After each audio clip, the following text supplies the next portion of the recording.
When Jared and I first got married, we knew that we wanted to start a family right away. So we started trying to get pregnant.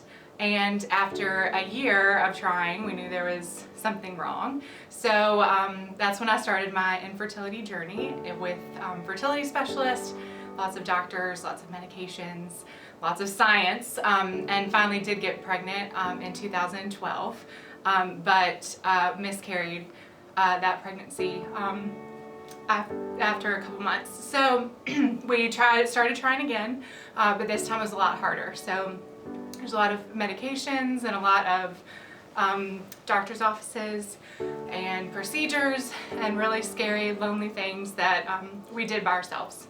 And it was very isolating and lonely. But then we got pregnant again after another year of trying, and had Emerson, who is really the joy of our life. And this time, everything we did to get pregnant the first 2 times failed. And really just continued on an isolating journey. It's really hard because it's not something people talk about.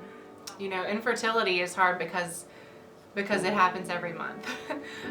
You know, once a month you know whether you're pregnant or not. And there were many times on procedure tables and when I was taking medication that was messing with me, and where I almost want to throw up my hands and say, like, what more do you want me to do? So I think maybe once a month when I got a negative test was really the darkest times for me.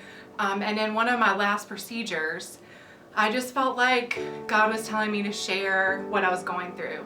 So I was in the hospital at Johnston Willis, sitting down, getting ready for a procedure, and I picked up my phone and I typed out just a plea for prayer.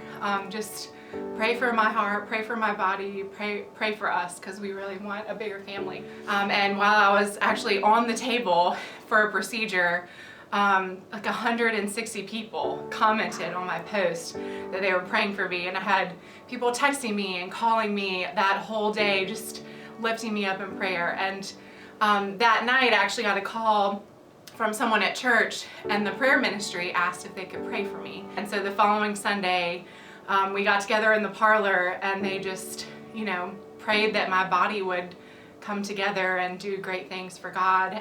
I think one of the passages I keep coming back to is when Sarah got pregnant in the Bible, because it says Sarah laughed. And when we were praying with the prayer team here, we even were talking about it in prayer, like, please God, give us something to laugh about. So 2 weeks later, I took a pregnancy test, and it was positive, which is definitely a reason to sing and to celebrate, and everything is beautiful. Every scan we've had and every doctor we've seen, everything is just going so well with this pregnancy. So awesome.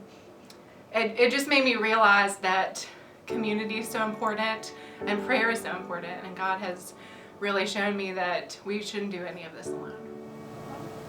I'm Katie, and this is the reason why I sing.